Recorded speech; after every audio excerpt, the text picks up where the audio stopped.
వచ్చేసానా నేను కూడా? ఆ అందాల లోకానికి మరొకసారి తీసుకుని వచ్చేసారా? నమస్కారం. JVAS re-releasing on May 9th. Jagadeka Veerudu Athiloka Sundari cinema విడుదలై 35 సంవత్సరాలు పూర్తి చేసుకుంటున్నటువంటి ఈ తరుణంలో మళ్ళీ సినిమాని రీ-రిలీజ్ చేస్తున్నారు May 9వ తారీఖున. ఈ సినిమాతో ట్రావెల్ చేసిన వాళ్ళకి మాత్రమే కాదు, ఈ సినిమాని చూసిన వాళ్ళకి కూడా అది ఒక ఎమోషన్. మరి మన మెమరీస్ని అలాగే టీమ్ మెమరీస్ని ఒకసారి రిఫ్రెష్ చేసుకుందామా? ఎదురులేని మనిషి సినిమాతో ప్రొడ్యూసర్గా ఈ ఫిల్మ్ ఇండస్ట్రీలోకి ఎంటర్ అయ్యి ఆ సినిమా టైటిల్కి తగ్గట్టుగానే ఎన్నో super duper and blockbuster సినిమాల్ని మనకు అందించి మనందరికీ ఎంతో దగ్గరైనటువంటి జగదేక వీరుడు అతిలోక సుందరి లాంటి సినిమాని అందించిన the great producer Ashwini Dutt గారికి స్వాగతం పలుకుతున్నాము.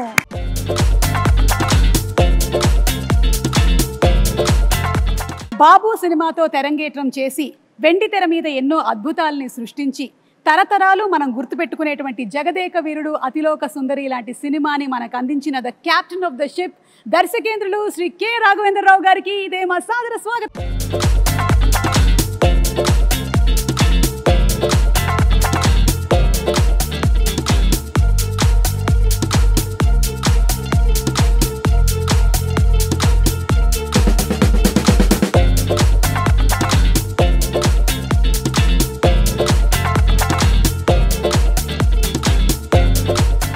ఒక్కొక్క పాత్రని ఒక మైలురాయిగా మలిచి ఒక్కొక్క సినిమాతో కని విని ఎరగనటువంటి సామ్రాజ్యాన్ని సృష్టించి అప్పటికి ఇప్పటికీ ఎప్పటికీ మనందరి మనసుల్లో జగదేక వీరుడు మెగాస్టార్ చిరంజీవి గారికి ఇదే మా సాదర స్వాగతం సుస్వాగతం. అదేంటి చిరంజీవి గారు రావట్లేదు? మా అందరి మనసులో పదిలంగా ఎప్పటికీ స్థానాన్ని సంపాదించుకున్న మా మెగాస్టార్ గారికి సాదర స్వాగతం పలుకుతున్నాము.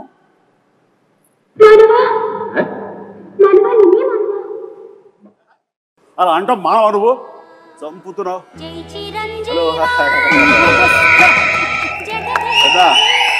సుఖమాయిట్టుండు. సుఖం సుఖం. ಚೆನ್ನಾಗಿದ್ದೀರಾ? ಚೆನ್ನಾಗಿದ್ದೀನಿ. బాగున్నారు కదా?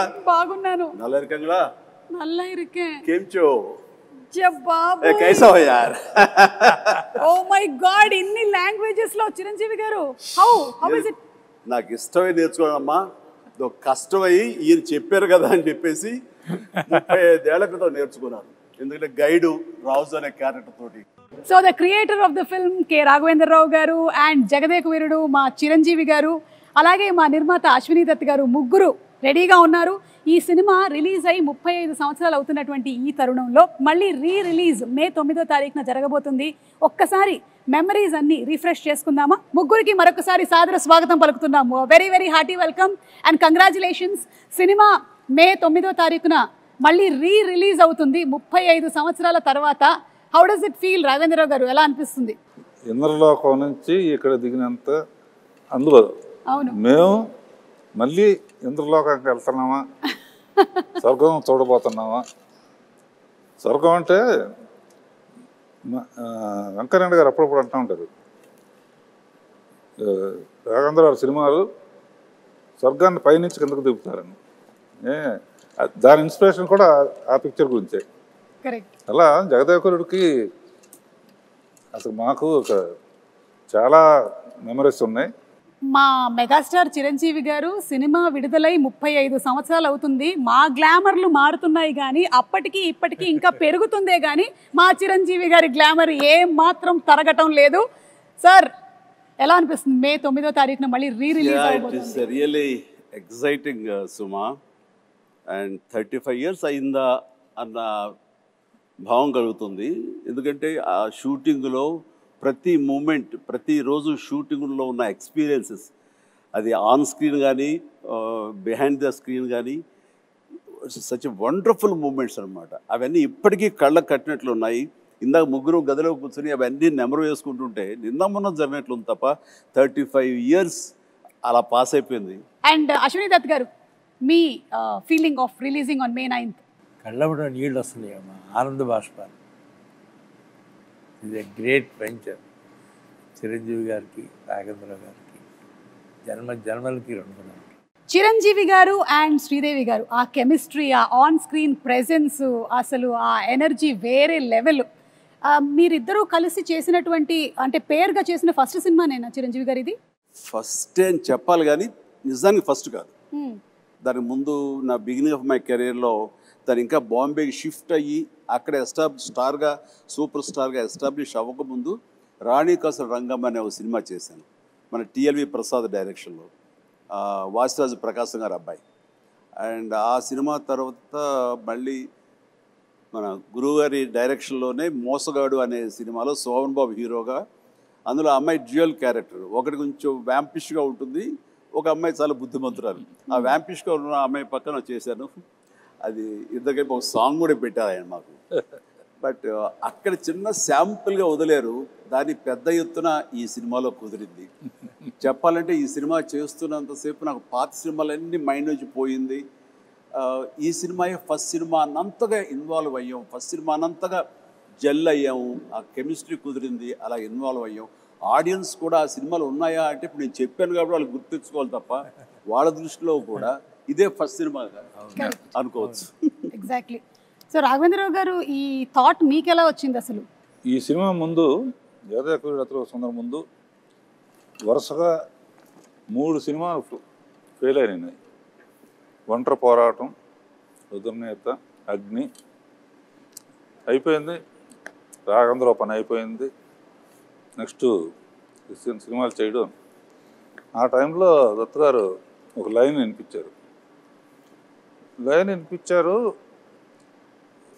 అందరికీ ఏంటంటే ఆయన ఇప్పుడు ఫ్లాప్లో ఉన్నారుగా చేయరన్నారు. ఇండస్ట్రీలో చాలామంది అనుకున్నారు అప్పుడు. అది చేయటానికి చాలా ధైర్యంగా ఫ్లాప్ అయినా సరే నేనే చేయగలను అని చిరంజీవి దత్తు గారు ఒప్పుకున్నందుకు ముందు ఇట్స్ వెరీ ఎమోషనల్ సీన్. చెప్పాలంటే దీనికి ఈయన ఆనెస్టీకి, ఈయన సిన్సియారిటీకి నిజంగా శిరస్సు వంచి నమస్కరిస్తున్నాను. ఆ టైం లోపల ఈ కథ, మూల కథ అనేది దత్తు గారి దగ్గరికి వచ్చినప్పుడు ఆయన చాలా లైక్ చేసి నాకు వినిపించారు. నాకు అయిన తర్వాత మేమంతా కలిసి డైరెక్టర్ గారు రాఘవేంద్రరావు గారికి అదే అనుకుంటుండగా ఆయనగా నేను కానీ కొంతమంది బయట నుంచి ఆయన ఇప్పుడు ఇదిలో ఉన్నారు, బాపయ్య గారు బెటర్ కదా, లేకపోతే ఇంకొకరు బెటర్ కదా అని అంటుంటే అస్సలు ఇద్దరు తిరగబడ్డాం. ఇలాంటి సలహాలు ఇవ్వకండి మీకు. అండ్ మాకు అటు ఈయన ఉండాలి, ఇలాంటి కథకి, సోషియో ఫ్యాంటసీకి, అటు మా ఇద్దరిని జస్టిఫై చేయడానికి, ఆ రిచ్నెస్ కనబరచడానికి the one and only director Raghavendra garu తప్ప ఎవరి వల్ల కాదు. రాఘవేంద్ర గారు వద్దు అనుకుంటే టోటల్ సినిమాయే వద్దు అన్నారు. ఇది నేను చెప్పింది. అలా జరిగింది మా ఇద్దరి మధ్య డిస్కషన్ అండి. ఇంకా అక్కడి నుంచి మీరు విజృంభించారు. ఇంకా అంటే ఈ జనరేషన్కి ఇది చాలా పెద్ద ఇన్స్పిరేషన్ చిరంజీవి గారు. ఎందుకంటే ఈ రోజుల్లో ఏదైనా ఒక సినిమా ఫ్లాప్ అయ్యింది అంటే ఆ డైరెక్టర్కి ఆ తర్వాత నెక్స్ట్ ఒక్కొక్కసారి వచ్చేటువంటి అవకాశం ఉంది, కానీ కొన్నిసార్లు వచ్చేటువంటి అవకాశం చాలా తక్కువ. అలాంటిది రాఘవేంద్రరావు గారు చెప్పినట్టుగా ఒక 3 సినిమాలు వరుసగా ఫ్లాప్ అయిన తర్వాత కూడా రాఘవేంద్రరావు గారే కావాలి అని పట్టుబట్టి ప్రొడ్యూసర్ అండ్ హీరో నిలబడడం అనేది it's something great that this generation should take as an inspiration. ఒక మనిషి టాలెంట్ని ప్రీవియస్ సినిమా ఫ్లాప్లు అవి డిసైడ్ చెయ్యవు. ఆ కథాంశంలో ఎక్కడో ఏదో చిన్న తప్పిదం జరుగుంటుంది కాబట్టి అది ఫెయిల్ అయ్యేమో తప్ప ఆ వ్యక్తిగతంగా ఆ టాలెంటెడ్ పర్సన్స్, ఆ టాలెంటెడ్ హీరో, ఆ టాలెంటెడ్ డైరెక్టర్ వాళ్ళు ఎప్పుడు ఫెయిల్ అవ్వరు. అందుకని హిట్ అయినా ఫ్లాప్ అయినా ఆ కంటెంటే తప్ప మనుషులుగా ఇంత విజయాలు చూసినటువంటి మనుషులుగా, ఇంత ప్రజాదరణ పొందినటువంటి టెక్నీషియన్స్గా, ఆర్టిస్టులుగా వీళ్ళు ఎప్పుడు ఫెయిల్ అవ్వరమ్మా. ఆ నమ్మకం మాకు. ఈ సినిమా ఆ టైంలో ఆయన కొంచెం నిరుత్సాహంగా అన్న టైంలో ఈ సినిమా కథాంశం ఆయన తీసుకెళ్ళినప్పుడు కానీ వెనకాల మేము ఉండి ఎస్ రండి సార్ అన్నప్పుడు ఆయన ఎంతగా విజృంభించారంటే, ఎంతగా ప్రతి ఫ్రేము ఎలాగ చెక్కారంటే, ఎలాగ కథలో అందరినీ ఇన్వాల్వ్ చేసి అందరి ఇన్పుట్స్ ఎలా తీసుకున్నారు అంటే అది నేను మాటలు చెప్పలేను.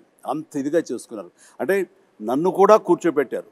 అండ్ ఎవరు ఏమి చెప్తారో, ఏ మంచి బిట్టు చెప్తారో అని దాదాపుగా 15-20 మంది రైటర్స్ నాకు తెలుసు.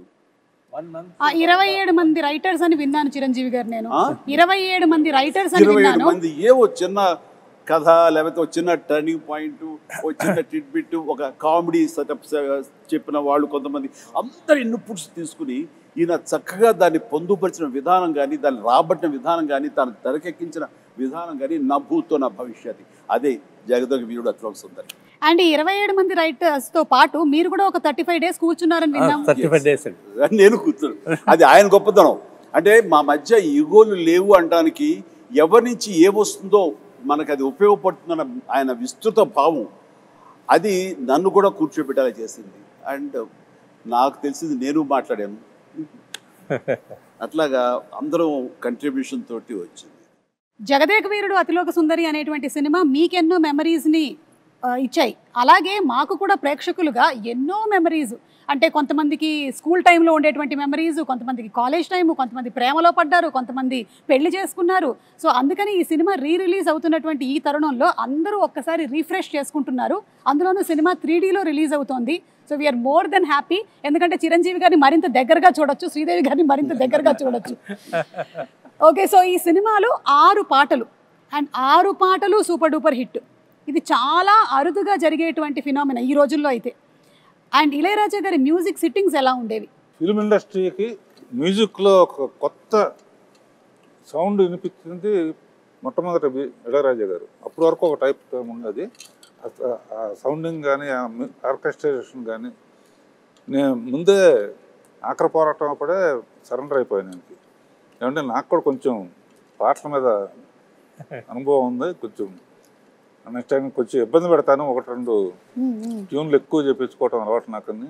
పాపం ఆయన కూడా ఒప్పుకుని ప్రతి పాట వింటాం, మళ్ళీ అందరం ఫైనలైజ్ చేయటం. ఇళయరాజా గారు జగదేక వీరుడు, ఆయన సంగీతం అతిలోక సుందరి అని చెప్పి ఒక్కటే మాటలో చెప్పేశారు మీరు అసలు. నిజంగా కాదు, సాంగు యమహో, ఊటీలో యమహో తెస్తున్నప్పుడు అసలు పోటీ పడి చిరకాలం గుర్తుండిపోయే సాంగ్స్, పాడుకునే సాంగ్స్, అవి పుట్టిన సమయం ఎంత తెలుసా? 3 hours 4 hours. ఉదయం కంపోజింగ్కి వెళ్ళారు, ఆయనకి థీమ్ చెప్పారు, ఎలాగొన్న కథ దాని లీడ్ సీన్ చెప్పారు. వేటుడు గారు ఇళయరాజా గారు కూర్చున్నారు. మేమిద్దరం వేరే సాంగ్ చేసుకుంటూ మేము విజయవాహిని సెట్కి వచ్చాము. ప్రసాద్ సెట్లో వాళ్ళు కంపోజిషన్ కూర్చున్నారు. ఎట్ అబౌట్ 2 o'clock 3 o'clock అయితే బ్రేక్ అయిన తర్వాత 4 o'clock లోపల ఆ ట్యూన్ తీసుకుని వేటూరు సుందరామూర్తి గారు మా సెట్లో వచ్చి కూర్చున్నారు. ఆయన వినిపించారు. ఎలా ఉందో చెప్తే దాన్ని బట్టి మేము ముందుకు వెళ్ళాలా, వేరేది ఆలోచించాలా అన్నారు అని. ఉదయమే కదా చెప్పి అప్పుడే వచ్చారు. ఏంటంటే మీరండి అన్నారు, ఆ సాంగే అమ్మని కమ్మని దెబ్బ, అబ్బని తీయని దెబ్బ, అంత పెద్ద hit. 1.5 day. Yes, 1.5 days. Yes, Bengaluru race course, Brindavan garden, అక్కడి నుంచి నైట్ జర్నీ చేసి కాస్త మన ఊటీలో ఒక లొకేషన్. ఇది అబ్బాయి లైట్ సారీ, అమ్మాయి బ్లాక్ సారీస్, అలా ట్రావెల్ చేస్తూ పగలు చేసుకుంటూ నైట్ ట్రావెల్ చేస్తూ అలా చేసుకుంటూ 1.5 day. 1.5 days చేసినటువంటి సాంగ్ 35 years అయినా సరే ఇంకా సూపర్ డూపర్ హిట్ గా రన్ అవుతూనే ఉంది. కూడా ప్రతి ప్రోగ్రామ్ ఆ పాట ఉంది. అవును. అలాగే సార్, ఈ సినిమా గురించి ఇంకొకటి కూడా విన్నాను, ఇది ఫస్ట్ మానసరోవరం కాదు మూన్ మీద అని అనుకున్నారంట కదా? అవును అవును, కొద్ది రోజులు పాటు డిస్కషన్. ఎక్కువ మంది రైటర్స్ వచ్చినప్పుడు ఒక్కొక్కళ్ళు ఒక సలహా ఇవ్వటంలో అదొకటి అయి ఉండొచ్చు. వీరేంద్రనాథ్, జంజారా, సత్యానంద్, విజయేంద్ర ప్రసాద్, తమిళ అతని పేరేంటి బాగా, మన అతని పేరు తమిళ అతను, కామెడీ సీన్స్ అండి. తర్వాత అందులో నాకు బాగా ఇష్టమైన క్యారెక్టర్ రామానంద్ గారిది. జీపు కోసం ఎదురు చూస్తూ ఉంటాడు, టైం అయింది కొట్టించుకోవటానికి. వండర్ఫుల్ కామెడీ అది. అట్లాగా ఫైనల్గా మానసరోవరానికి షిఫ్ట్ అయ్యారు. సో అనుకోవడం మాత్రం వాస్తవం, ఎవరో ఒకళ్ళు దాన్ని ప్రస్తావించడం. అంటే రకరకాల ఇద్దరు ఎక్కడ కలిస్తే బాగుంటున్న దాని మీద ఇందాక డైరెక్ట్గా చెప్పినట్టుగా మూన్ మీద ఎలా ఉంటుంది, ఇక్కడి నుంచి అవసరంతో నాకు డబ్బులు అవసరం, బాగా ఒంటి పడిపోయిన ఒక అమ్మాయిని ట్రీట్మెంట్ ఇవ్వడం కోసం ఆ డబ్బులు కావాలంటే ఎవరో ఒక సైంటిస్ట్ ఇచ్చిన ఆఫర్కి నేను చంద్రలోకం మీదకి వెళ్తే అక్కడ శ్రీదేవి కనపడితే అక్కడ సహజంగానే స్లో మోషన్లో నడుస్తూ ఉంటుంది కాబట్టి అదొక అందాలు వచ్చి దేవతలాగా తీయచ్చు అనేది ఉంది. కొన్నాళ్ళు పోయిన తర్వాత ఇంకెక్కడైనా బెటరా అని చెప్పేసి. సో అట్లా అందరూ అనటంలో నేను కూడా ఒక మాటగా మానస సరోవరం అప్పుడే చైనీస్ వాళ్ళ వాళ్ళ కంట్రోల్ నుంచి జనరలైజ్ చేసి ఇండియన్స్ కూడా రావచ్చు అని అన్నారు. మన పూర్వం జగదేక వీరుడు అనే ఒక సినిమా ఉంది రామారావు గారి, అందులో దేవతలు మానస సరోవరం దగ్గర దిగుతారనే ప్రతీతి ఉంది.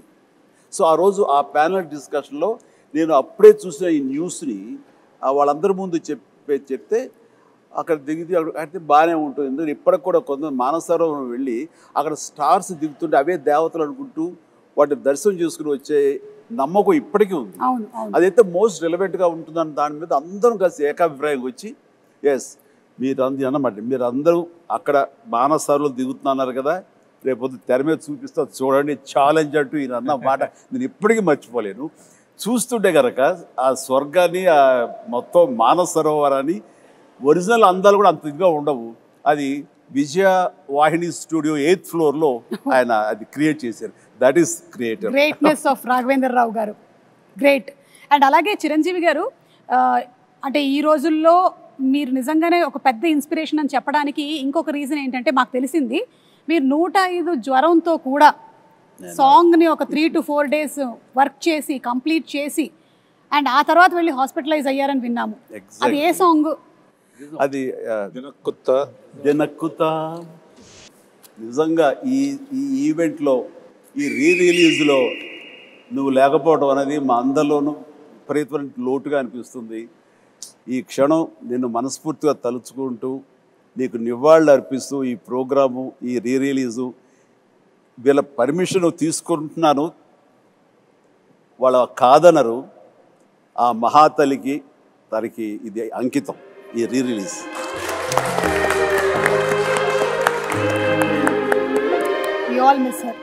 తను మళ్ళీ గుర్తు చేసుకుంటూ ఆ సాంగ్ అప్పుడు అది last song of the film. అది ఆల్మోస్ట్ May 9th రిలీజ్ అంటే కనుక ముందు అంతే 10 days ఎగ్జాక్ట్లీ 10 days ముందు ఇది సాంగ్ పెట్టారు. లాస్ట్ సాంగ్ నాకు ఏదో ఒంట్లంతా నొప్పులతోటి ఫ్యూరిష్గా అనిపిస్తుంది. అయినా సరే first day shooting, second day shooting, ఇది సెట్ సాంగ్ కాబట్టి ఇంకా బాగా తీయాలని ఎక్కువ మంది పెట్టారు కాబట్టి ఇది ఒక 4-5 days ఎక్స్ట్రా షూటింగ్ జరిగింది. సెకండ్ డే నుంచి ఓపిక ఉండట్లేదు, చూస్తే ఫ్యూవర్గా అనిపిస్తుంది. మేకప్ రూమ్లో కూర్చుని ఖాళీగా ఉన్నప్పుడు డాక్టర్స్ దీంట్లో ఆ ట్రీట్మెంట్ తీసుకుంటూ మళ్ళీ పిలవగానే మళ్ళీ అక్కడికి వెళ్ళి ఆ సుందరం మాస్టర్ గారు ఉండేవారు, ప్రభుదేవ ఉండేవారు, డైరెక్టర్ గారు, వీళ్ళందరూ కంపోజ్ చేసే సాంగ్ని దెన్ అండ్ దేర్ ఓన్లీ ఎక్కువ రిహార్సల్స్ చేసి ఓపిక లేదు, ఫటాఫట్ చేసేసి మళ్ళీ కుర్చేసి కూలబడిపోయేవాడిని. ఇట్లా డైరెక్టర్ నా మీద జాలేసి కొన్ని షాట్లు చిరంజీవి లేకపోయినా పర్లేదు శ్రీదేవితో మేనేజ్ చేద్దారు కొన్ని చేశారు, కొన్ని నేను తప్పనిసరిగా ఉండే చోట్ల మాత్రం నేను చేశాను. అండ్ ఎంత ఓపికగా చేశానంటే నేను గుర్తుందో లేదు బాబా, ఏదో ఒకటి మేనేజ్ చేద్దాం, ఒక 2 days రెస్ట్ తీసుకో, తర్వాత డే అండ్ నైట్ చేసేద్దాం అనుకోవడం. అంటే 2 days రెస్ట్ ఏమో ఈ జ్వరం ఏం జ్వరమో ఎలా ఉంటుందో తెలియదు.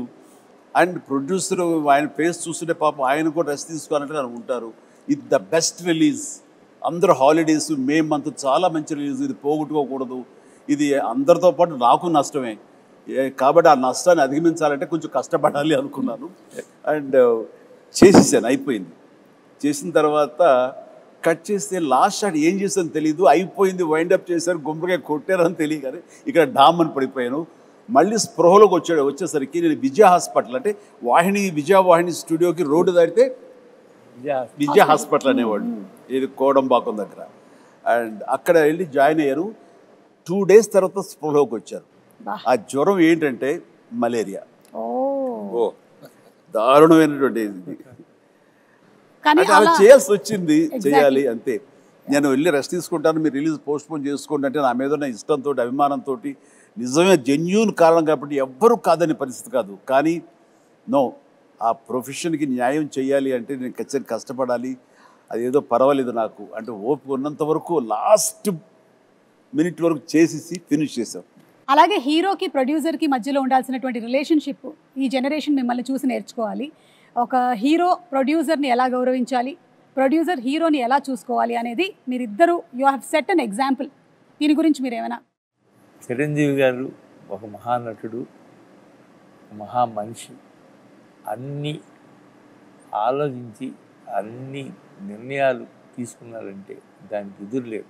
జగదేగుడు అతిలోక సుందరి తీసిన తర్వాత 2, 3, 4 ఆటోమేటిక్గా వెళ్ళిపోయింది. అది ఆయన గొప్పతనానికి, ఆయన మంచితనానికి నిదర్శనం. దీన్ని కాంట్రడిక్ట్ చేస్తూ మాట్లాడతానండి. దీన్ని నేను పూర్తిగా ఒప్పుకోనిది.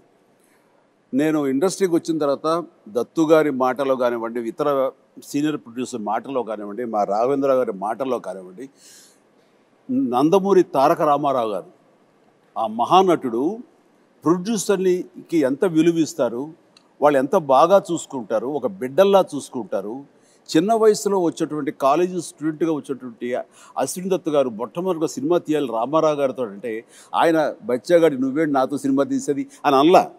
ఆయన ఈయనలో ఉండేటటువంటి ఆ ఎంతూజియాజం, చెయ్యాలన్న తపన ఆయనకి గ్రహించి అలాగే తప్పకుండా చేద్దామంటే ఒక బిడ్డలాగా వాత్సల్యం చూపించారు.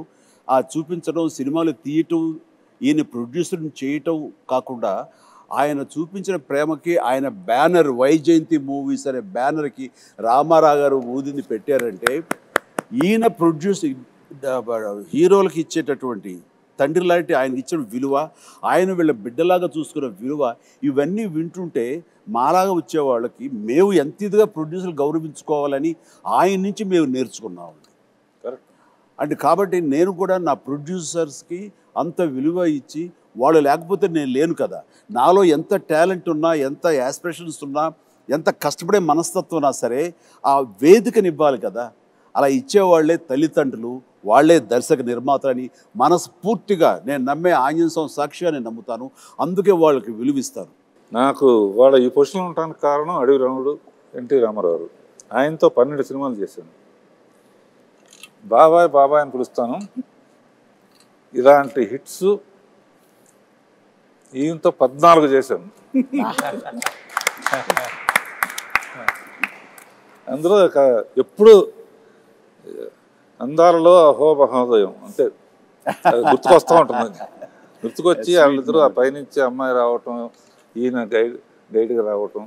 అందులో పర్టికులర్గా హైలైట్ ఇళయరాజా గారి హ్యాట్స్ ఆఫ్ అని వస్తుంది ఏంటంటే, ఒక దండకం లాంటిది జై చిరంజీవి అని ఒక పాటలాగా చేసి అందులో, ఎందుకంటే హీరో అనేవాడు గబుక్కున వెళ్ళి తెచ్చుకోవచ్చు. ఒక పాటలో పిల్లలు పాడుతూ ఉంటా ఆంజనేయ స్వామి జై చిరంజీవి అని, మనిషి పేరు కూడా చిరంజీవి కనుక ఆంజనేయ స్వామి చిరంజీవి కనుక జై చిరంజీవి పాడుతూ ఉంటాం. ఇంటర్కట్లో మంచు కొండల్లో స్కేట్ అవటం, గిట్ అవటం, స్కీయింగ్ చేయటం అంత తేలిగ్గా మొక్క దొరికేసిన, పైగా అట్నుంచి ఆవిడ రాబోతుంది. సో అంతమంది రావటం చూపించాం. ఆ ఫస్ట్ టైం కలవటం, అక్కడ కలవటానికి ఇంత శ్రమ పడితే వాళ్ళ కోసం ఒక దేవకరిని కలవటం అనేది మ్యూజిక్ కానీ ఒకళ్ళనొకళ్ళు చూసుకోకుండా టోటల్గా జరగదు. మొత్తం ఒకే చోట ఉంటాం, బట్ హైడ్ అండ్ సీక్ లాగా ఉంటుంది. ఎవరు ఒకళ్ళొకరు కలుసుకొని చూసుకోరు, కానీ ఆ పాటలో ఇద్దరి మధ్య ఒక లవ్ స్టోరీలా తీశారు. లైక్ ఇళయరాజా గారు, రాజు సుందరం గారు, విన్సెంట్ గారు, వాళ్ళ గురించి. ప్రకాష్ గారు, విన్సెంట్ గారు, 8th ఫ్లోర్ బిగ్గెస్ట్ ఫ్లోర్ ఏషియాలో వానే స్టూడియోలో. న్యాయంగా అయితే కాశ్మీరో ఎక్కడికో వెళ్ళి తీయాలి, అవసరం లేదు. విల్ క్రియేట్ అంటే సబ్జెక్ట్ అయిన తర్వాత విన్సెంట్ గారు ఎక్కడున్న మహానుభావుడు, ఒక్క గ్రాఫిక్ షాట్ లేదమ్మా. 8th ఫ్లోర్ సరే, మెగా ప్రొడ్యూసర్, మెగా హీరో. అప్పటికి మెగా సూపర్, ఫస్ట్ గా సుప్రీమా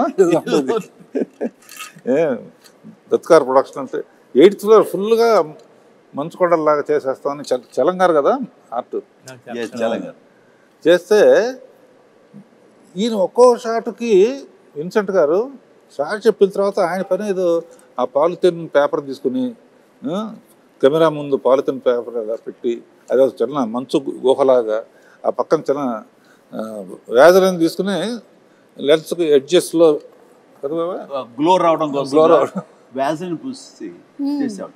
అది నేకెడ్ అయితే చూస్తే ఏంటది ఆయన ఇలా చేసుకుంటున్నారని, బట్ కెమెరాలు చూస్తే అప్పుడు ఇంకోటి లేవుగా, మన మానిటర్స్ లేవు. వాళ్ళు చూస్తుంటే ఇది ఒక అద్భుతమైన మంచు గుహలో నుంచి కెమెరా పెట్టి ముందుకు ట్రావెల్ అవుతున్న ఫీలింగ్ ఇచ్చేవాడు. అత్యద్భుతం అట్లా. అండ్ అన్నిటికీ మించి శ్రీదేవి టోటల్గా ఇంకా ఇక్కడ ఉండటం లేదు, వాళ్ళ నాన్నగారు పిలిచారు కాబట్టి లిబరలైజ్ అయ్యి వెళ్ళిపోతుంది పైకి. అది మేము పెట్టిన హట్ ఏదైతే ఉందో అది ఓపెన్ అయ్యి అందులోంచి ఆ అమ్మాయి పైకి వెళ్ళిపోవడం చూస్తుంటే ఈ రోజుల్లో ఆ షాట్ తీయాలి అంటే ఎన్ని కోట్లు ఖర్చు అవుతుందో నాకు తెలియదు, కానీ దానికి ఆయన నో టైం మార్నింగ్ స్టార్ట్ చేసి ఈవినింగ్ లోపలికి తీశారు. ఇప్పటికీ ఆ షాట్ అత్యద్భుతమైన షాట్.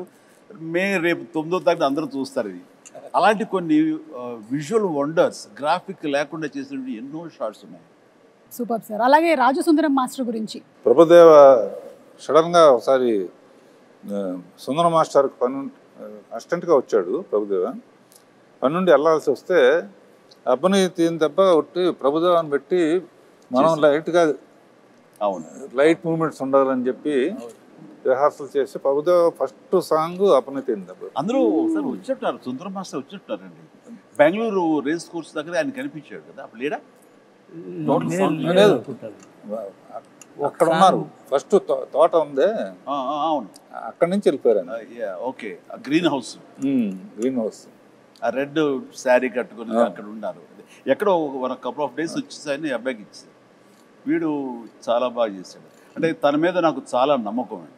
దీనికంటే ముందు లంకేశ్వరుడు అనే సినిమా, ఆ తర్వాత రాజా విక్రమార్క, ఈ సినిమాలప్పుడు తను చాలా చిన్న కుర్రాడు. నేను వాడిని నిశ్చితంగా చూస్తుంటే అద్భుతమైన టాలెంట్ అనిపించింది. వాడితోటి మనం చేయించుకుంటే మనం కొత్తగా కనబడతాం. అంటే old wine and new bottle ఎప్పుడు అలాగే చేస్తుండేవాడు, ముఖ్యంగా డ్యాన్సుల విషయంలో.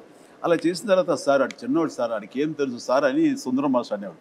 లేదు మాస్టర్ వాడిని పెట్టండి అని చెప్పేసి, వాడికి వీసా కూడా రాని అంత చిన్నవాడు, 16 ఏళ్ల వయసు. అప్పుడు నేను మలేషియా తీసుకెళ్ళి ఒక సాంగ్ ఇచ్చాను, ఇది స్టువర్ట్పురం పోలీస్ స్టేషన్. అప్పుడు స్టార్ట్ అయింది.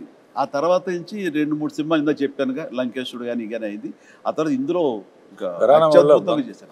కన్నడ మొగుడు చింపేశాడు. అట్లాగా అతని టాలెంట్ని ఫస్ట్ ఐడెంటిఫై చేసి ఎంకరేజ్ చేసింది. వాళ్ళ నాన్నగారు భయపడితే కూడా, సుందర మాస్టర్ భయపడితే కూడా నేను తనని ఎంకరేజ్ చేయడం జరిగింది. అందులో ఇంకా తర్వాత డైరెక్టర్ గారు వాళ్ళందరూ కూడా తనకి పుష్ ఇవ్వడంతో ఈ రోజున ప్రభుదేవ అంటే ఎక్కడో ఉన్నాడు. Dance is equal to Prabhudeva is equal to dance అలా అయిపోయింది. Exactly. As a choreographer, director, hero ఎంతో ఎదిగాడు ఆయన కూడా. అంటే ఆ సినిమాలో అన్ని చాలా మంచి చెప్పుకుంటాం, ఎన్ని కష్టాలు పడ్డానో చెప్పుకోవట్లేదు. ఏది మలేరియా రావడం, హాస్పిటల్, అది ఆ కష్టం కాదు. అన్ఫర్గెటబుల్ మూమెంట్స్ లో కష్టాలు కూడా. అంటే నవంబరు డిసెంబర్లో ఊటీలో చలి ఎలా ఉంటుందో మీకు తెలుసు కదా. అంటే మేమంతా మార్చి వెళ్ళాం సార్, సో మాకు తెలియదు నవంబర్ డిసెంబర్ కదా. డిసెంబరును నవంబర్ వెళ్ళండి, మ్యూజిక్ రికార్డింగ్ వాయించాల్సి వస్తుంది పళ్ళతోటి. అండ్ అలాంటిది మిడ్ నైట్ పైన బట్టలు లేకుండా చిన్న గోచి కట్టుకుని ఆంజనేయం వేషం వేసుకుని ఒక ఫైట్ సీక్వెన్స్ తీశారు. ఆ చలిలో ఆ వేషం వేసిన తర్వాత ఒంటి మీద ఒక పూనకంలాగా వచ్చి ఏమాత్రం చలి లేదు, ఏమీ లేదు, అంత బాగా చూసుకున్నారు. వెంటనే వేడి దుప్పట్లు కప్పేసేవాళ్ళు, చేసేవాళ్ళు. అండ్ చలిమంట వేసి కాచుకునేవాళ్ళం. It is nice. అన్ని రకాల మంచి అసలు 35 ఏళ్ళు అయిందంటే అసలు నమ్మొద్దే అట్లా అన్ని కంటికి గుర్తున్నాయి. అదే నా ముందు మాట. అంటే మీ ఎవరికి కూడా అంత ఏజ్ కూడా కాలేదండి, అది ప్రాబ్లం. నీలాగా ఒక సుమకు తప్ప. రావేంద్ర గారు, మీకేమైనా అన్ఫర్గెటబుల్ మూమెంట్స్ లేదంటే ఇలాంటి ఎక్స్పీరియన్సెస్ ఏమైనా ఉన్నాయా? ఇంకా ఒకటి గ్యారంటీగా చెప్పగలను, ఇలాంటి హిట్ మళ్ళీ రాదు. ఎన్ని పిక్చర్లని రావచ్చు కానీ. ఎందుకంటే చాలా సినిమాలు హిట్ అవుతున్నాయి, బట్ భయంకరమైన తుఫానులో చెట్లు విరిగిపోయి అన్ని థియేటర్లు మూసేసి మునిగిపోయి అన్ని థియేటర్లు మూసేస్తే జనం వెళ్ళట్లేదని చెప్పేసి తెచ్చినట్టు ఫైర్ ఇంజిన్ తెప్పించి నీళ్లు బయటికి తోడుతూ వీళ్ళు కుర్చీల మీద కాళ్ళు వేసుకుని కింద నీళ్లు సినిమా చూశారు, ఎంజాయ్ చేశారు. ఈ చరిత్ర మళ్ళీ ఇంతకన్నా ఎక్కువ డబ్బు రావచ్చు, కానీ తుఫాను కూడా రావాలిగా. తుఫాన్ రావాలి. అదొకటే కాకుండా ఒక చోట శ్రీకాకుళంలో రాఘద్రాలో ఎరగదీశారు. మా బాసుని సూపర్ అని సూపర్ తీశారు. తమాషా ఏంటి, మా బాసుని ఎరగ తీసేశారు మీరు అని. నెక్స్ట్ ఏమన్నా సార్ మీకు విషయం తెలిసి చెప్పంటారా అంటుంది. ఏంటి ఈ సినిమా ఎవరైనా సరే 3 సార్లు చూడాలంటే అన్నాడు. 3 గంటల లెక్క 2 అనొచ్చు లేదా 10 అనొచ్చు. 3 గంటల లెక్క అంటే ఒకసారి మా బాస్ చిరంజీవి గారికి వస్తుంది చూడాలండి, ఒకసారి శ్రీదేవి ఎట్లా చేస్తుందో చూడాలి, ఒకసారి ఇద్దరు కలిసి ఎట్లా చేస్తారో చూడాలి. ఆడియన్స్లోకి వెళ్తే కానీ అసలు ఆ విషయం తెలియదమ్మా మనకి. నిజంగా ఇప్పుడు ఆలోచించి రేపు రిలీజ్ అయిన తర్వాత పాట చూడు యమహో కానీ దాన్ని చూస్తే ఎవరు చూస్తారు ఎగ్జాక్ట్లీ. వాడు అంటే ఇప్పుడు రిలీజ్ అయ్యి ఇక్కడే కూర్చుని వాళ్ళకి మాట్లాడటం కాదు, కామన్ మ్యాన్ ఏమనుకుంటున్నాడు, కామన్ మ్యాన్ హీరోని గుండెల్లో పెట్టుకు చూసుకుంటాడు. అందుకనే ఫస్ట్ చిరంజీవిని చూడాలి ఒకసారి, తర్వాత శ్రీదేవిని చూడాలి ఒకసారి, ఇద్దరిని కలిపి చూడాలి ఒకసారి. ఆ యాంగిల్లో రేపు రిలీజ్ అయిన తర్వాత సో జగదేక వీరుడు అతిలోక సుందరి సినిమాతో మీకు ఎన్ని మెమరీస్ అయితే ఉన్నాయో అన్ని మెమరీస్ ఈ సినిమాని చూసిన వాళ్ళకి కూడా ఉంది. వాళ్ళకి ఆ ఫ్యాన్ మూమెంట్స్, వాళ్ళు ఎంజాయ్ చేసినటువంటి మూమెంట్స్ అన్నిటినీ కలిపి ఒక చిన్న వీడియోగా ప్రెజెంట్ చేస్తున్నాము. So let's have the fans video please. Hero Chiranjeevi బాగా గుర్తుకొస్తుంది. శ్రీదేవి మానవ డైలాగ్ గుర్తొస్తుంది. బ్రహ్మానందం కామెడీ.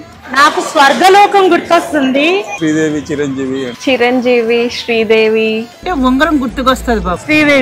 శ్రీదేవి చిరంజీవి గారు. రాఘవేంద్రరావు. చిన్నపిల్లలాగా శ్రీదేవి చేసిన యాక్షన్. శ్రీదేవి ఫస్ట్ చిరంజీవి గారి స్టెప్స్ గుర్తొస్తాయి. రాజు రాజు అనే అదొక డైలాగ్ గుర్తొస్తుంది. ప్రియతమా ప్రియతమా అబ్బని తీయని దెబ్బ. ప్రియతమా అబ్బని తీయని దెబ్బ. జై చిరంజీవ. ప్రియతమా. నా పేరే రాజు. నాకేమో జై చిరంజీవ. నా పేరే రాజు. జై చిరంజీవ జగదేక వీర. అబ్బనే తీయని దెబ్బ. అమరీష్ పురి. అమరీష్ పురి. అమరీష్ పూరి. అమరీష్ పురి. అప్పట్లో సినిమాకి టికెట్ల కోసం పెద్ద కుస్తీయే జరిగిందిలే. కాలేజ్ బంక్ చేసి మరీ చూసాం. ఫ్రెండ్స్ అంతా వెళ్ళి బాగా ఎంజాయ్ చేసాం సినిమాని. అప్పట్లో ఫ్రెండ్స్ తో చూసాం, ఇప్పుడు ఫ్యామిలీతో చూసాం. నేనైతే కజిన్స్ తో చూసాను. సినిమాలో మా ఫ్యామిలీతో కలిపి చూసాను. ఫ్యామిలీతో చూసాము. మా బ్రదర్స్ మా ఫ్యామిలీ అంతా కూడా ఒక 3 times చూసాం. అప్పట్లో టీవీలో చూసాను ఫస్ట్ టైం, ఇప్పుడు May 9th థియేటర్ లో చూస్తాం. రామ్ చరణ్ పెట్టే తీయాలి. Hero should be Chiranjeevi. Charan plus Jahnavi Kapoor ఉంది. ఎవరిని పెట్టొద్దండి, చిరంజీవి గారి సినిమా చిరంజీవి గారికే బాగుంటది. రామ్ చరణ్ తమన్నా అయితే బాగుంటుంది. రామ్ చరణ్ అండ్ జాన్వీ కపూర్. రామ్ చరణ్ తమన్నా అయితే బాగుంటుంది. Tamannaah and Ram Charan. I can't imagine any other except Chiranjeevi. అది ఇప్పుడు వచ్చినా సరే స్క్రీన్ లోకి చూడటానికి రెడీగా ఉన్నాం. 35 years తర్వాత మన జగదేవి రాజులోసంగా రిలీజ్ అవుతుంది కాబట్టి చూడాలని కోరుకుంటున్నాను. ఎప్పుడెప్పుడు రిలీజ్ అవుద్దా, ఎప్పుడెప్పుడు థియేటర్కి వెళ్ళి చూద్దామా, ఇంకా పోనకాలు లోడింగే అక్కడ ఫ్రెండ్స్ అందరితో. అదే సినిమా రిలీజ్ వస్తే తప్పకుండా చూస్తాం. వెళ్తే ఫ్యామిలీతోనే వెళ్తాం. ఇప్పుడు మెగాస్టార్ చిరంజీవి గారు తీసిన సినిమాల్లో అన్నిటికన్నా కూడా మరపులేని సినిమా జగదేక వీరుడు అతిలోక సుందరి. నేను మా హోల్ ఫ్యామిలీ ఫ్రెండ్స్ అందరినీ లాక్కొని వెళ్తాను.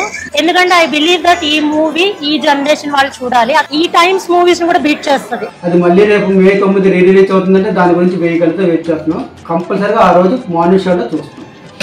జై చిరంజీవి. అంటే కొన్ని సినిమాలకి కొన్ని క్వశ్చన్స్ అడిగారంటే కొన్నింటికి సమాధానం దొరకదు, విలన్ ఎవరు ఏంటి అని. కానీ ఈ సినిమా విషయంలో ప్రతి ఒక్కటి, ఇది మాత్రమే కాదు, అడిగితే చిరంజీవి గారు అబ్బని తీయని దెబ్బలో ఫస్ట్ వేసుకున్న షర్ట్ కలర్ ఏంటి, శ్రీదేవి గారి శారీ కలర్ ఏంటి, దాంతో సహా చెప్పగలిగిన వాళ్ళు చాలామంది ఉన్నారు అంటే అది అతిశయోక్తి కాదు. అలాంటి ఇంపాక్ట్ క్రియేట్ చేసింది ఈ cinema. So that's the fan video. ఇంకా చాలా ఉన్నాయి కానీ కొన్ని క్లుప్తంగా తీసుకొని వచ్చి చూపించడం జరిగింది. చాలా మంది ఎదురు చూస్తున్నారమ్మా. ఎస్, ఎందుకంటే ఆ టైంలో చూడని వాళ్ళు టీవీలో చూశారు. ఈ సినిమా పెద్ద స్క్రీన్ మీద చూడాలండి.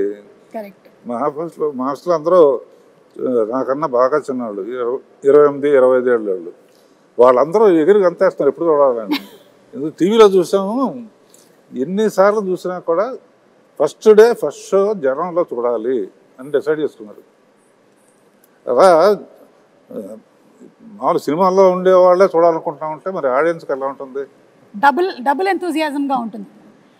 సో అలా కాదు, అది వాళ్ళు అంటుంటే నాకు స్ఫురణకు వస్తుంది.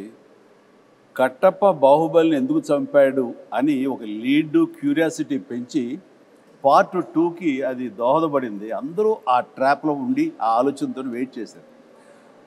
ఆ జగదేక వీరుడు అతిలోక సుందరిలో చిరంజీవి విసిరేసినటువంటి ఆ రింగుని చేప మింగింది. ఆ తర్వాత రింగ్ ఏమైపోయింది, అంత ప్రభావితం ఉన్న రింగు, అంత ప్రభావం ఉన్న రింగ్ ఏమైపోయింది అని క్వశ్చన్ మార్క్ వేసి వదిలితే take I mean 2 Jagadeka Veerudu 2 ఎప్పుడో వచ్చి ఉండేది. మార్కెటింగ్ స్ట్రాటజీ అక్కడ జస్ట్ మిస్ అయ్యాం. రింగు చేప నోట్లో మింగటం గ్రాఫిక్ కాదు, ఆయన తీశారు విన్సెంట్ గారు. ఒకవేళ గనక ఈ సినిమా సీక్వెల్ కానీ లేకపోతే మళ్ళీ చేస్తే ఎవరు చేస్తే బాగుంటుంది? ఇంకా డౌట్ ఎందుకండి, నేనే అని అనలేను. నిజంగా నన్నే అక్కడ పెడితే కనుక అలాగే ఉండేందుకు అన్ని రకాల ప్రయత్నాలు చేస్తాను. అలాగే ఉంటాను, రాణిస్తాను, రెప్పిస్తాను. కాకపోతే అలా అనడం అనేది కొంచెం అంబిషియస్ అవుతుంది. కాబట్టి నా అవదండి, నా ఉద్దేశం రామ్ చరణ్ అలాగే శ్రీదేవి కూతురు జాహ్నవి చేస్తే బాగుంటుంది. So I think this is big breaking news. Ram Charan గారు అండ్ జాహ్నవి గనక జగదేక వీరుడు అతిలోక సుందరి మనకి పార్ట్ 2 కానీ సీక్వెల్ కానీ వస్తే it will be super fantastic. So ఇప్పుడు అందరి నెక్స్ట్ జనరేషన్ వాళ్ళు ఈ జగదేక వీరుడు అతిలోక సుందరి చేస్తే, అంటే జాహ్నవి, రామ్ చరణ్ అండ్ అనుకుంటే నా ప్రొడ్యూసర్గా వాళ్ళ కూతుళ్ళు అనుకుంటే వీణ పర్యవేక్షణ ఉండాలి, ఖచ్చితంగా ఒక నిఘా ఉండాలి. వాళ్ళ అల్లు డైరెక్ట్ చేసి సరిపోతుంది. నాగశ్విన్ గారు, be ready for Jagadeka Veerudu Athiloka Sundari part 2. ఇది లిఖించబడింది, ఖచ్చితంగా ఇది చరిత్ర అవుతుంది. బట్ రాఘవేంద్ర గారి పర్యవేక్షణలో జరగాలి. అండ్ నాగ్ అశ్విన్ దీన్ని డెఫినెట్గా జస్టిఫై చేయగలడు. ఖచ్చితంగా అది నేను ఫస్ట్ కాపీ ఖచ్చితంగా చూస్తాను. Super sir, super. ఒక 9 ఫోటోస్ చూపించబోతున్నాము. ఎందుకంటే మే 9న రిలీజ్ అవుతుంది సినిమా కాబట్టి 9 ఫోటోలు. ఈ 9 ఫోటోల వెనకాల ఉండేటువంటి కథ ఏంటో మీరు మాకు చెప్పాలి. అమరీష్ పురి గారు, అశ్విని దత్ గారు, సార్ మీరే చెప్పాలి. చిరంజీవి గారు అందరిని బాగా కొడతారు, నన్ను కొంచెం తక్కువ కొట్టమని చెప్పండి. చిరంజీవి గారు అందరినీ బాగా కొడతారు అమరీష్ పురి గారి స్టైల్లో.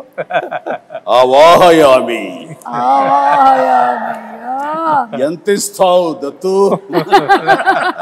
అని నాకు అనిపిస్తుంది. దత్ గారు ఇంత ఇస్తానంటున్నారా? ఇంత ఇస్తానండి. దత్ గారు మీకేమైనా గుర్తుందా? నాకు గుర్తులేదు కానమ్మా, చిరంజీవి గారు చెప్పిందే కరెక్ట్, ఇంతే ఇస్తానండి.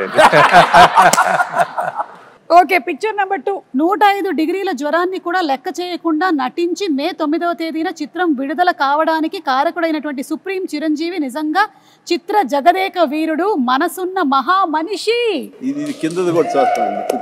ఇది విన్నావా? విజయవాడలో ₹6.50 టికెట్ మొదటి రోజున మ్యాట్నీ షో 210 రూపాయలకి బ్లాక్ లో అమ్మారట. ₹6 టికెట్ 210కి అమ్మారట. సమ్ 3.14 crores ఆఫ్ టికెట్స్ అంట అమ్ముడిపోయింది అప్పట్లో. Highest in all time record Jagadeka Veerudu Athiloka Sundari. అంటే శ్రీదేవి నాకు ఒక గిఫ్ట్ ఇచ్చింది, ఒక chess, very small chess board with అప్పుడు అది ఎలక్ట్రానిక్ అది, బట్ ఫిజికల్గా మనం లిఫ్ట్ చేసి పెట్టి తప్ప టచ్ ప్యాడ్ లా కాదు. పెడుతుంటే అది కౌంటర్ మళ్ళీ వెయిట్ చేస్తుంది.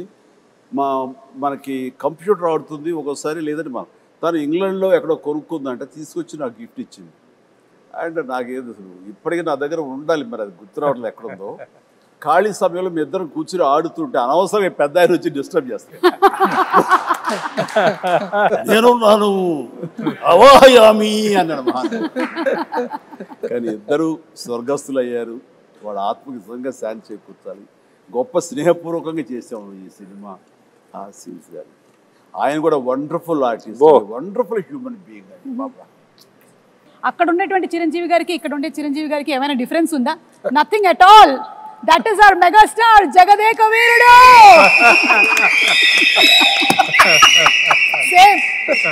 Same to same. అంటే I love it. It is not an easy thing Chiranjeevi గారు. ఇన్ని సంవత్సరాల పాటు ఆ స్టార్డమ్ మీది అలాగే కంటిన్యూ అవుతూ మీరు ఇప్పటికీ అన్ని సినిమాలు చేస్తూ చిన్నపిల్లల దగ్గర నుంచి పెద్దవాళ్ళ వరకు అందరూ మిమ్మల్ని ఇలా లైక్ చేస్తూ ఉన్నారంటే hats off to you, hats off to you. Great. First షాటా సార్? ఎగ్జాక్ట్లీ. అండ్ ఆ క్యాసినో సీన్ షూట్ చేశారా సార్? ఏమండి? ఆ క్యాసినోకి వెళ్తారు, క్యాజినోలోకి వెళ్తాం కదా, వెళ్ళి అర్ధచంద్రాకారం ఒక కట్అవుట్ ఉంటుంది, దాని వెనకాల ఫోటో దిగితే అది ఎంత ఇంపార్టెంట్ సీన్ అంటే ఆ ఫోటోలో మేమందరం ఉంటాం, నేను పిల్లలు శ్రీదేవితో కలిపి దిగిన శ్రీదేవి గాయబ్ అయిపోతుంది, ఉండదు. ఎందుకు ఉండదు అనే దాని మీద మాకు ఫస్ట్ క్లూ, ఈ అమ్మాయి ఏమన్నా మానవ కన్య కాదా, ఇది అసామాన్య కన్య అనే డౌట్ వస్తుంది. అది సినిమాకి చాలా కీలకమైన సీన్ తర్వాత. కరెక్ట్. అండ్ అమ్మాయి మామూలు మనిషి కాదు అని నా రికలెక్షన్స్లో ఇది ఒక రికలెక్షన్. అది ముహూర్తం షాట్గా పెట్టారు, అక్కడ ఫైట్ అది చేయటం బాగుంది. ఊటీలో సీన్ ఇదేనా సార్? ఇదేనమ్మా నేను చెప్పిన సీన్. చలికి వణుకుతూ, అదేమో వీళ్ళందరూ అనుకుంటున్నారు చిరంజీవి ఆవేశంతో వణుకుతున్నాడు ఫైట్గా అనుకుంటారు, అది లోపల చలికి వణుకుతున్నారు. ఏదో మ్యాచ్ అయిపోయింది, కుదిరిపోయింది. నేను మటుకు షాల్ వేసుకుని ఉన్నాను చూడ లాస్ట్లో. అదే మీరు షాల్ వేసుకుని ఉన్నారు, మీరు షాల్ జస్ట్ టవల్ లాగా వేసుకుని ఉన్నారు, కానీ మీరు కూడా ఏమి షాల్ కప్పుకొని లేరు. అది ఇదేమో బేర్ బాడీ, ఆ చలి అసలు మామూలు చలి కాదు. అప్పుడు ఆంజనేయ స్వామి గెటప్ వేసిన మేకప్ అండ్ స్టిల్ ఇక్కడే ఉన్నాడు. ఒకసారి వచ్చి కనిపించవయ్యా శివ. ఆ మేకప్ వేసి ఆ చేతులు అతను వేయాలి. మీ దగ్గర ఉండేటువంటి ఆర్టిస్టుల్ని, అలాగే మీ దగ్గర ఉండేటువంటి టెక్నీషియన్స్ని చిరంజీవి గారు మీరు ఎలా గౌరవిస్తారు అని, అలాగే మీతో పాటు ఇన్ని సంవత్సరాల పాటు ఒక టెక్నీషియన్ ట్రావెల్ చేశాడంటే అది నిజంగా మీ పెద్ద మనసుకి తార్కాణం. గుర్తుకు వస్తుంది ఇప్పుడే ఆ గెటప్ వేసిన ఆంజనేయ స్వామి గెటప్ వేసిన పంచుకుట్టిన షాజీ ఇక్కడే ఉన్నాడు. కాదు సార్, ఇంకా చిన్నపిల్లలాగా అప్పుడు కూడా కష్టపడి అవన్నీ చేసేవాడు. అప్పుడు రకరకాల స్టైల్స్ ఏదైనా సరే తనే చేసేవాడు. బట్ సాంగ్స్కు మాత్రం ఈయన బాంబే నుంచి స్పెషల్ కాస్ట్యూమ్ చేయించేవారు. అది ఎవరంటే అతను కిషోర్, బడా సాబ్ కిషోర్. బట్ ఇవన్నీ లోకల్వి, ఈ మైథాలజీ కానివ్వండి, రెగ్యులర్గా వేసుకునే డ్రెస్సెస్ కానీ షాజీ చేశాడు.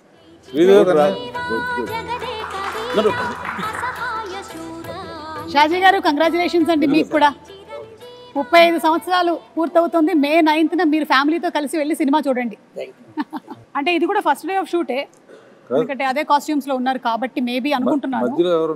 మీరే సార్, మీరే the handsome, the most wanted director Raghavendra Rao గారే. కింద మన మనోడు, కింద మన స్టిల్ ఫోటోగ్రాఫర్ శ్యాము. ఇందులో ఆయన ఎక్కడ విన్సెంట్ గారు కెమెరా, ఆయన కెమెరా తోడు పక్కన చెప్తాడు, పర్యవేక్షణతో ఆయన okay real director of photography. ఆయన వ్యూ చేసేవాళ్ళు, ఆపరేటర్ కెమెరామెన్ అసిస్టెంట్ గా ఎవరికి ఇచ్చేస్తాడు. నేను ఎవరికో ఏదో చెప్తా, విఎస్ రెడ్డి ఉన్నాడు కో డైరెక్టర్. ఇక్కడికి వచ్చేసరికి అదే ప్రియతమ సాంగ్, ఇది గోల్డ్ ఫాయిల్ తోటి ఉన్న సెట్, ఆ పార్ట్ అది. ఇక్కడికి వచ్చేసరికి సినిమా అద్భుతంగా వచ్చేస్తుంది, హిట్ వచ్చేస్తుంది నమ్మకం ప్రతి ఒక్కరు ఏర్పడిపోయింది. అందులో మా అందరి మొహాలు ఓవర్ కాన్ఫిడెన్స్ ఉంటుంది. ఇక్కడ రాఘవేంద్రరావు గారు చాలా కప్పుకొని కూర్చొని ఉన్నారు ఊటీలో, మాకు అర్థమవుతుంది ఆ చలి. నేను విన్నాను స్వప్న గారు వాళ్ళు చెప్పగా దట్ మన అశ్విని దత్ గారి శ్రీమతి గారు వాళ్ళందరూ కంగారు పడుతున్నారంట. అంటే ఇంత సినిమా తీసేశారు, అసలు ఈ సినిమా హిట్ అవుతుందో లేదో, ఆడుతుందో లేదో అని అనుకుంటున్నటువంటి ఆ టైంలో 3 ఏళ్ల కుర్రాడు వచ్చి, మానవ నాకు కూల్ డ్రింక్ ఇవ్వా అని అడిగారట. ఆ 3 ఏళ్ల కుర్రాడే రామ్ చరణ్. సో ఎప్పుడైతే ఈ మానవ అనేటువంటి డైలాగ్ చెప్పి కూల్ డ్రింక్ ఇవ్వా అని అడిగాడో సినిమా హిట్ అయిపోయింది, పిల్లల్లో కూడా వెళ్ళిపోయింది అనేటువంటి నమ్మకం కలిగింది. మరి ఆ కుర్రాడే ఇప్పుడు మనల్ని నెక్స్ట్ క్వశ్చన్ అడగబోతున్నాడు. So let's have Ram Charan's video please. Congratulations Jagadeka Veerudu Athiloka Sundari dream team తీసిన సినిమా 30 years ముగించింది. నేను డ్రీమ్ టీమ్ అని ఎందుకు అంటున్నానంటే, అశ్విని దత్ గారు, ఇళయరాజా గారు, రాఘవేంద్రరావు గారు, ఎండమూరి గారు, విన్సెంట్ గారు, పరుచూరి బ్రదర్స్ గారు, ఇంతమంది లెజెండ్స్ ఇలా ఒక సినిమా కోసం కలవడం అనేది ఎప్పుడు జరగలేదు, నా బహుశా జరగదు కూడా. అందునే మా జనరేషన్ అందరూ వీళ్ళని డ్రీమ్ టీమ్ అంటారు. నాకు చిన్నప్పుడు మెమరీస్ బహుశా నాకు హనుమాన్ మీద భక్తి ఎప్పుడు మొదలైందో తెలియదు, కానీ ఖచ్చితంగా నేను చెప్పగలుగుతాను జై చిరంజీవ జగదేక వీర సాంగ్ నుంచి మొదలైంది ఏమో. It's most memorable film. మా జనరేషన్కి, మా ముందు జనరేషన్లో చాలా మంచి ఫ్యాంటసీ ఫిల్మ్స్ వచ్చినాయి, కానీ నాకు గుర్తుండే first magical adventure romantic film Jagadeka Veerudu. And అని మెమరీస్ ఎన్నో ఉన్నాయి ఆ సినిమాలో మాట్లాడుకునే సీన్స్ కానీ అవన్నీ. బట్ ఆఖరిలో దేవకన్యగా వెళ్ళిపోతున్న శ్రీదేవి గారు మామూలు మనిషిగా మారిపోవడానికి ఆ రింగ్ తీసి వాటర్లో పడేసినప్పుడు ఒక చేప మింగేస్తుంది. మాకు తెలుసుకోవాలని ఉంది ఆ రింగ్ ఏమైంది, ఆ చేప ఏమైంది. 30 సంవత్సరాలు అయింది, మా ఎవరికి తెలియదు. ఇప్పుడు ఆ రింగ్ ఎక్కడ ఉంది, ఆ చేప ఎక్కడ ఉంది, దీనికి జవాబు ఒక్కలే ఇవ్వగలుగుతారు, మిస్టర్ నాగశ్విన్ గారు.